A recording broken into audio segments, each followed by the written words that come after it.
WhatsApp fam hi so welcome back to my new vlog guys ಇವತ್ತು vlog ನಾನು ಮಧ್ಯರಾತ್ರಿ 1:57 start ಮಾಡ್ತಾ ಇದ್ದೀನಿ. ಸೊ ಗೈಸ್ ಇವತ್ತು ಟೈಟಲ್ ಮತ್ತೆ ತಮ್ನೇಲ್ ನೋಡಿದ ಹಾಗೆ ನಾನು ತಿರುಪತಿಯ ಬಗ್ಗೆ ವಿವರಣೆ ಕೊಡಕ್ ಹೋಗ್ತೀನಿ ಗೈಸ್. ಸೊ ನನಗೆ ತಿಳಿದಿರೋ ಅಷ್ಟು ಮತ್ತೆ ನನಗೆ ಗೊತ್ತಿರೋ ಅಷ್ಟು ಮತ್ತೆ ನನಗಾಗಿರೋ ಎಕ್ಸ್ಪೀರಿಯನ್ಸ್ ಏನೇನಿದೆ ಅಂತ ಅನ್ಬಿಟ್ಟು ನಾನು ಇವತ್ತು ನಿಮ್ಗೆ ಶೇರ್ ಮಾಡಕ್ ಹೋಗ್ತಾ ಇದ್ದೀನಿ. ಗೈಸ್ ನೀವು ಯಾರಾದ್ರೂ ಹೊಸಬ್ರಾಗಿದ್ರೆ ಚಾನಲ್ ನ ಸಬ್ಸ್ಕ್ರೈಬ್ ಮಾಡ್ಕೊಳ್ಳಿ, ಲೈಕ್ ಮಾಡ್ಕೊಂಡು ನೋಡಿ. ಸೊ ಬನ್ನಿ ಗೈಸ್ ವಿಡಿಯೋ ಸ್ಟಾರ್ಟ್ ಮಾಡೋಣ. So okay guys, welcome back to the setup. And guys ನಾನು ನನ್ನ ಇನ್ಫಾರ್ಮೇಷನ್ನ ನನ್ನ ಫೋನ್ ಮತ್ತು ನನ್ನ ಲೆಡ್ಜರಲ್ಲಿ ಬರ್ಕೊಂಡಿದ್ದೀನಿ. And welcome to the Muthu on steps YouTube channel. So ಬನ್ನಿ ಗೈಸ್ ವಿಡಿಯೋ ಸ್ಟಾರ್ಟ್ ಮಾಡೋಣ. ಪ್ರಪಂಚದಲ್ಲೇ ಅತ್ಯಧಿಕ ಸಂಖ್ಯೆಯಲ್ಲಿ ಪ್ರತಿದಿನ ಹಿಂದೂಗಳು ದರ್ಶನ ಪಡೆಯುವ ದೇವಾಲಯ ಯಾವುದು ಗೊತ್ತಾ? ನಮ್ಮ ನೆರೆಯ ರಾಜ್ಯವಾದ ಆಂಧ್ರ ಪ್ರದೇಶದಲ್ಲಿ ಇರುವ ತಿರುಪತಿ ತಿಮ್ಮಪ್ಪನ ದೇವಾಲಯ.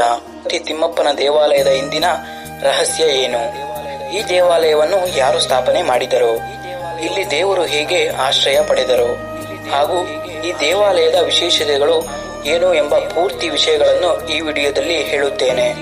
ನಿಮಗೆ ಅರ್ಥವಾಗುವ ರೀತಿಯಲ್ಲೇ ಹೇಳುತ್ತೇನೆ, ಪೂರ್ತಿಯಾಗಿ ವಿಡಿಯೋ ನೋಡಿ.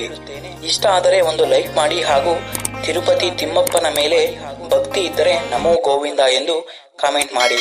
ಮೊದಲು ದೇವಾಲಯ ಹೇಗೆ ಸ್ಥಾಪನೆಗೊಂಡಿತು ಎಂದು ನೋಡೋಣ.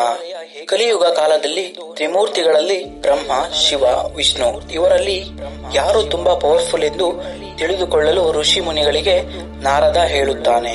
ಅದಕ್ಕೆ ಋಷಿ ಮುನಿಗಳು ಎಲ್ಲ ಒಂದಾಗಿ ಸಪ್ತ ಋಷಿಗಳಲ್ಲಿ ಒಬ್ಬರಾದ ಭೃಗು ಮಹರ್ಷಿಗಳನ್ನು ತ್ರಿಮೂರ್ತಿಗಳನ್ನು ಪರೀಕ್ಷೆ ಮಾಡಲು ಕಳುಹಿಸುತ್ತಾರೆ. ಭೃಗು ಮಹರ್ಷಿಗಳು ಮೊದಲು ದೇವತೆಗಳ ರಾಜನಾದ ಇಂದ್ರನ ಹತ್ತಿರ ಹೋಗುತ್ತಾರೆ. ಆಗ ಇಂದ್ರನು ಆ ಸಮಯದಲ್ಲಿ ಅಪ್ಸರೆಯರ ಬಳಿ ನೃತ್ಯ ಮಾಡುವುದರಲ್ಲಿ ತಲ್ಲೀನನಾಗಿ ಭೃಗು ಮಹರ್ಷಿಗಳು ಬಂದಿರುವುದನ್ನು ನೋಡಿರುವುದಿಲ್ಲ. ಆಗ ಭೃಗು ಮಹರ್ಷಿಗೆ ಕೋಪ ಬಂದು ನಿನ್ನ ಈ ವಿಶ್ವವೇ ದುರಹಂಕಾರಿ ಎಂದು ಹೇಳುತ್ತಾರೆ ಎಂದು ಶಾಪ ಹಾಕಿ ಹೋಗುತ್ತಾರೆ. ತದನಂತರ ತ್ರಿಮೂರ್ತಿಗಳಲ್ಲಿ ಒಬ್ಬರಾದ ಬ್ರಹ್ಮನ ಬಳಿ ಬರುತ್ತಾರೆ. ಬ್ರಹ್ಮದೇವರು ಆ ಸಮಯದಲ್ಲಿ ತನಗೆ ಇರುವ 4 ತಲೆಗಳಲ್ಲಿ ಒಂದರಲ್ಲಿ ವೇದಗಳನ್ನು ಪಠಿಸುವುದು, ಇನ್ನೊಂದು ತಲೆಯಲ್ಲಿ ಲೋಕ ಸೃಷ್ಟಿ ಮಾಡುವುದು ಹಾಗೂ ಮತ್ತೊಂದು ತಲೆಯಲ್ಲಿ ಧ್ಯಾನ ಮಾಡುವುದು, ಇನ್ನಿರುವ ಇನ್ನೊಂದು ತಲೆಯಲ್ಲಿ ತನ್ನ ಹೆಂಡತಿಯ ಜೊತೆ ಇರುತ್ತಾನೆ. ಈ ರೀತಿ ಬ್ಯುಸಿ ಇದ್ದ ಬ್ರಹ್ಮದೇವರನ್ನು ಏನೂ ಹೇಳದೆ ಶಿವನ ಬಳಿ ಹೋಗುತ್ತಾರೆ. ಈ ಸಮಯದಲ್ಲಿ ಶಿವ ಪರಮಾತ್ಮ ಪಾರ್ವತಿ ದೇವಿಯ ಜೊತೆ ರುದ್ರ ಧ್ಯಾನದಲ್ಲಿ ಇರುವಾಗ ಮಹರ್ಷಿಯನ್ನು ಗಮನಿಸುವುದಿಲ್ಲ. ಇದನ್ನು ಕಂಡ ಭೃಗು ಮಹರ್ಷಿ ಸದಾ ನೀನು ನಿರಾಕಾರ ರೂಪದಲ್ಲಿ ಪೂಜಿಸಲ್ಪಡುವೆ ಎಂದು ಶಾಪ ಹಾಕುತ್ತಾರೆ. ಇನ್ನು ಆ ಸಮಯದಲ್ಲಿ ವಿಷ್ಣು ಬಳಿ ಹೋಗುತ್ತಾರೆ. ಆಗ ಶ್ರೀ ವಿಷ್ಣುವು ಲಕ್ಷ್ಮೀ ದೇವಿಯ ಮಡಿಲಿನಲ್ಲಿ ಮಲಗಿರುತ್ತಾರೆ. ಮಲಗಿದ್ದ ಕಾಲುಗಳು ಭೃಗು ಮಹರ್ಷಿಯ ಕಡೆ ಇದ್ದು ಇದು ಮಹರ್ಷಿಗೆ ಅವಮಾನ ರೀತಿ ಅನಿಸುತ್ತದೆ. ಅದಕ್ಕೆ ಭೃಗು ಮಹರ್ಷಿ ವಿಷ್ಣುವಿನ ಎದೆಯ ಮೇಲೆ ಒದೆಯುತ್ತಾರೆ. ಆಗ ಎಚ್ಚರಗೊಂಡ ವಿಷ್ಣುವು ಮಹರ್ಷಿಯ ಕಾಲಿಗೆ ಬಿದ್ದು ನಮಸ್ಕಾರ ಹಾಕಿ ಅತಿಥಿ ಸತ್ಕಾರ ಮಾಡುತ್ತಾರೆ. ಆಗ ಸಂತೋಷಗೊಂಡ ಭೃಗು ಮಹರ್ಷಿ ವಿಷ್ಣುವಿಗೆ ಒಂದು ವ್ರತ ಮಾಡಲು ಹೇಳುತ್ತಾರೆ. ಆದರೆ ಇದನ್ನೆಲ್ಲ ಕಂಡ ಲಕ್ಷ್ಮೀ ದೇವಿಗೆ ಇಂಡೈರೆಕ್ಟ್ ಆಗಿ ತನ್ನನ್ನು ಅವಮಾನಿಸಿದ ರೀತಿ ಅನಿಸುತ್ತದೆ. ವಿಷ್ಣುವಿನ ಜೊತೆ ಜಗಳ ಮಾಡಿ ವೈಕುಂಠವನ್ನು ಬಿಟ್ಟು ಮಾರು ವೇಷದಲ್ಲಿ ಭೂಮಿ ಮೇಲೆ ಬರುತ್ತಾರೆ. ಇದು ಈಗಿನ ಕೊಲ್ಲಾಪುರ ಆಗಿದೆ. ಶ್ರೀ ಲಕ್ಷ್ಮೀ ದೇವಿಯನ್ನು ಹುಡುಕಲು ಶ್ರೀ ಮಹಾವಿಷ್ಣುವು ಶ್ರೀನಿವಾಸ ಎಂಬ ಮನುಷ್ಯ ರೂಪದಲ್ಲಿ ಬಂದು ಲಕ್ಷ್ಮೀ ದೇವಿಯನ್ನು ಹುಡುಕಲು ಪ್ರಾರಂಭಿಸುತ್ತಾನೆ. ಆದರೆ ಎಷ್ಟೇ ಹುಡುಕಿದರೂ ಲಕ್ಷ್ಮೀ ದೇವಿ ಸಿಗುವುದಿಲ್ಲ. ಇದರಿಂದ ಬೇಸರಗೊಂಡು ತಿರುಮಲ ಬೆಟ್ಟದಲ್ಲಿ ಧ್ಯಾನ ಮಾಡಲು ಹೋಗುತ್ತಾರೆ. ಆದರೆ ಧ್ಯಾನ ಮಾಡುವಾಗ ಅವರ ಸುತ್ತ ಹುತ್ತ ಬೆಳೆಯುತ್ತದೆ. ಈ ವಿಷಯ ತಿಳಿದ ಲಕ್ಷ್ಮೀ ದೇವಿ ಹೇಗಾದರೂ ಇವರಿಗೆ ಸಹಾಯ ಮಾಡಬೇಕು ಎಂದು ಶಿವನಿಗೆ ಹಾಗೂ ಬ್ರಹ್ಮನಿಗೆ ಹೇಳುತ್ತಾರೆ. ಇದನ್ನು ಅರಿತ ಶಿವ ಮತ್ತು ಬ್ರಹ್ಮ ಒಂದು ಹಸು ಮತ್ತು ಕರುವಾಗಿ ಆ ಪ್ರಾಂತ್ಯದ ರಾಜನಾದ ಚೋಳರಾಜನ ಹಸುಗಳ ಗುಂಪಿನಲ್ಲಿ ಸೇರುತ್ತಾರೆ. ಈ ರೀತಿ ಸೇರಿದ ಹಸು ಪ್ರತಿದಿನ ಆ ಹುತ್ತಕ್ಕೆ ಹಾಲನ್ನು ನೀಡುತ್ತದೆ.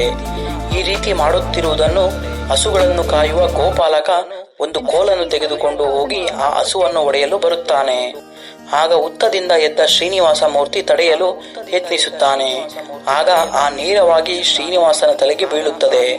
ಅದೇ ಶ್ರೀನಿವಾಸ ಮೂರ್ತಿಯ ಮೇಲೆ ಇರುವ ಹಣೆಯ ನಾಮಗಳಾಗಿವೆ.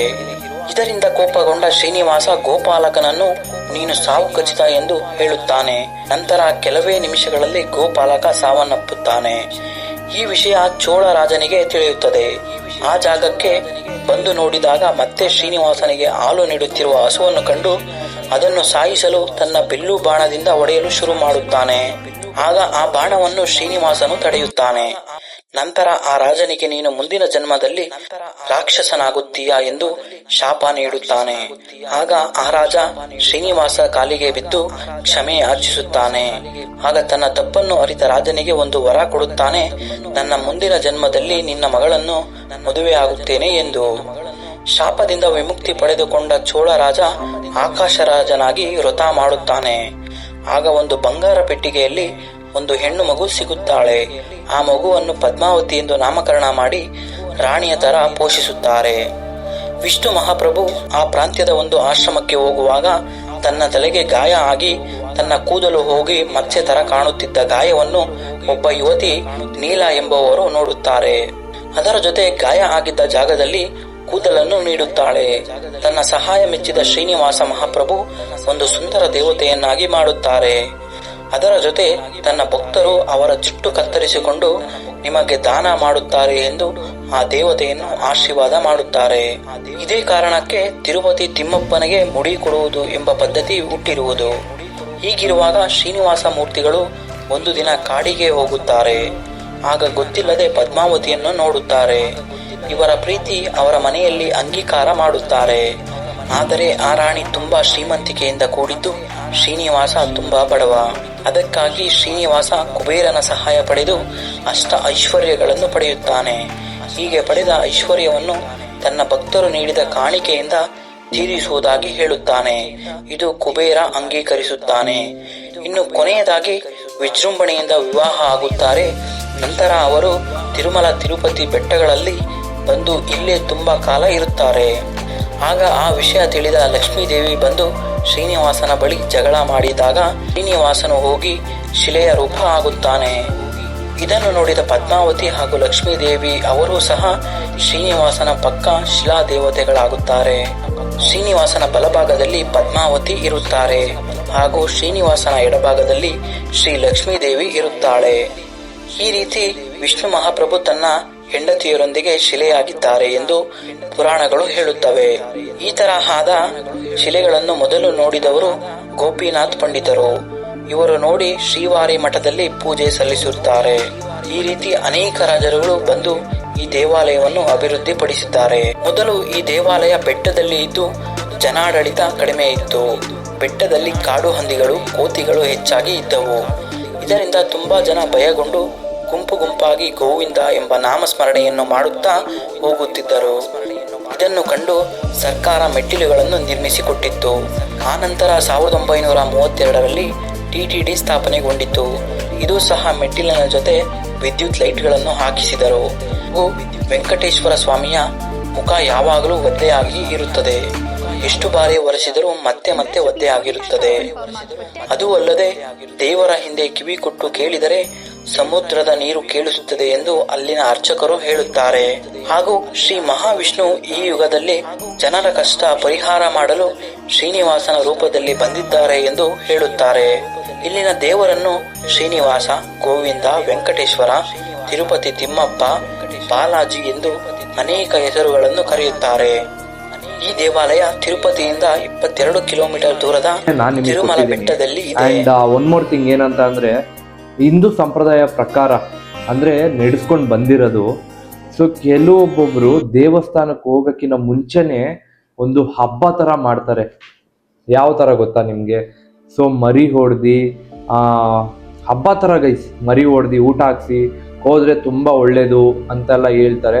ಸೊ ಆ ಥರನೂ ಕೆಲವೊಬ್ರು ವೈಬ್ ಮಾಡ್ತಾರೆ. ಮತ್ತೆ ಇನ್ನೊಂದು ದೇವಸ್ಥಾನಕ್ಕೆ ಹೋದ್ಮೇಲೆ ತೀರ್ಥಕಾಯಿ ಅಂತ ತಗೋಬರ್ತಾರೆ.